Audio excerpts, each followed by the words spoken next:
మాట్లాడదాం. రాజకీయ విశ్లేషకులు డాక్టర్ శేషు సార్ మనతో పాటు జాయిన్ అయ్యారు. శేషు సార్ నమస్తే.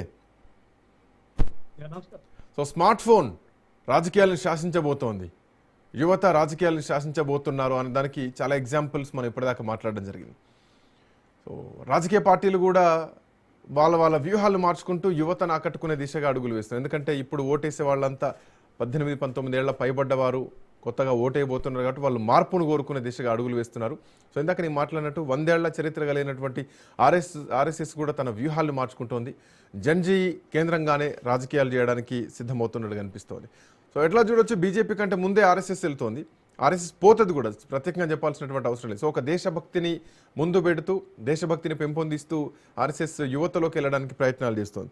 సో ఈ అంశం గురించి మీరు ఎట్లా విశ్లేషిస్తారు? శ్రీకాంత్, 2024 లోక్సభ ఎన్నికలకు ముందు ఆర్ఎస్ఎస్ కి బీజేపీకి ఉన్నటువంటి సంబంధాలు ఒక విధంగా ఉన్నాయి.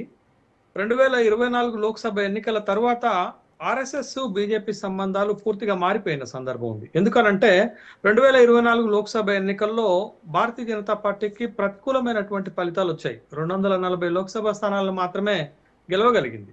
కాబట్టి ప్రమాదాన్ని ముందే ఊహించినటువంటి ఆర్ఎస్ఎస్ ఇంకా భారతీయ జనతా పార్టీ కంటే కూడా కేంద్ర ప్రభుత్వాన్ని నియంత్రణ చేయటంలో, నడపటంలో ఆర్ఎస్ఎస్ కీలక పాత్ర పోషిస్తుందని మనకు అర్థమవుతుంది. ఎందుకంటే హర్యానా శాసనసభ ఎన్నికల నుండి నిన్న మొన్న జరిగినటువంటి వెస్ట్ బెంగాల్ శాసనసభ ఎన్నికల వరకు ఆర్ఎస్ఎస్ పూర్తి స్థాయిలో పనిచేసింది భారతీయ జనతా పార్టీ గెలుపు కోసం.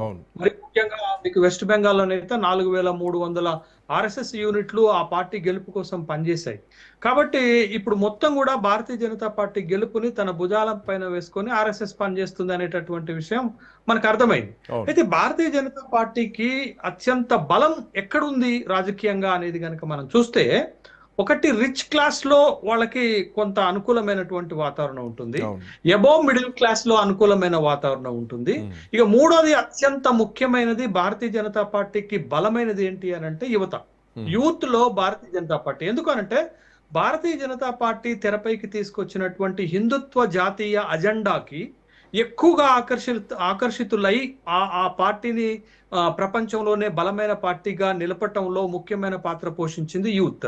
అయితే ఇటీవల కాలంలో జరుగుతున్నటువంటి పరిణామాలు, అటు దేశవ్యాప్తంగా కానీ ఆయా రాష్ట్రాల్లో జరుగుతున్నటువంటి పరిణామాలలో చూస్తే మనకి కొంత మార్పు వచ్చినట్లుగా కనపడుతుంది. ముఖ్యంగా జన్జీ యువత తర్వాత జన్ ఆల్ఫా యువత. ఈ 1997 తర్వాత పుట్టిన వాళ్ళు జన్జీ అయితే 2013 తర్వాత పుట్టిన వాళ్ళు జన్ ఆల్ఫా అవుతున్నారు. అయితే ఈ జన్ ఆల్ఫా యువతలో వాళ్ళ దృక్పథంలో మార్పు వస్తుంది. ఎందుకు మార్పు వస్తుందంటే విద్యా వ్యవస్థ, తర్వాత పరీక్షల నిర్వహణ, పరీక్షా పత్రాల లీక్, తర్వాత ఉద్యోగాల కల్పన, నిరుద్యోగము, ఇవన్నీ వాళ్ళని ఆలోచింపజేస్తున్నాయి.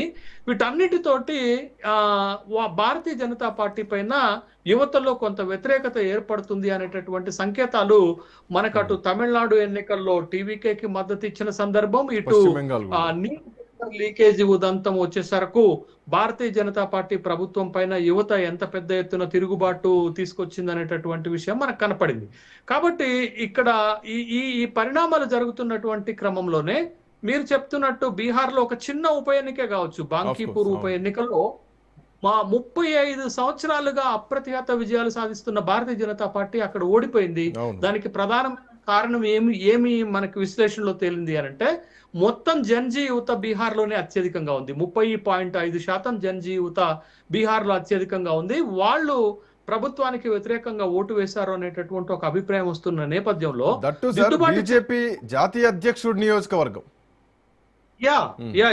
అయితే ఈ ప్రమాదం అంతా కూడా కేంద్ర ప్రభుత్వానికి, భారతీయ జనతా పార్టీకి యువతలో కొంత వ్యతిరేకత ఏర్పడుతుందని గమనించినటువంటి ఆర్ఎస్ఎస్ చీఫ్ మోహన్ భగవత్ దిద్దుబాటు చర్యలు మొదలు పెట్టినట్టుగా మనకు కనపడుతుంది. ఇటీవలనే ఒక సభలో మాట్లాడుతున్నటువంటి సందర్భంలో ఈ దేశంలో యువత దారి తప్పలేదు, వాళ్ళు వేస్తున్నటువంటి ప్రశ్నలకు, తార్కికమైనటువంటి ప్రశ్నలకు ఓపికతో సమాధానం చెప్పాలి అనేటటువంటి ఒక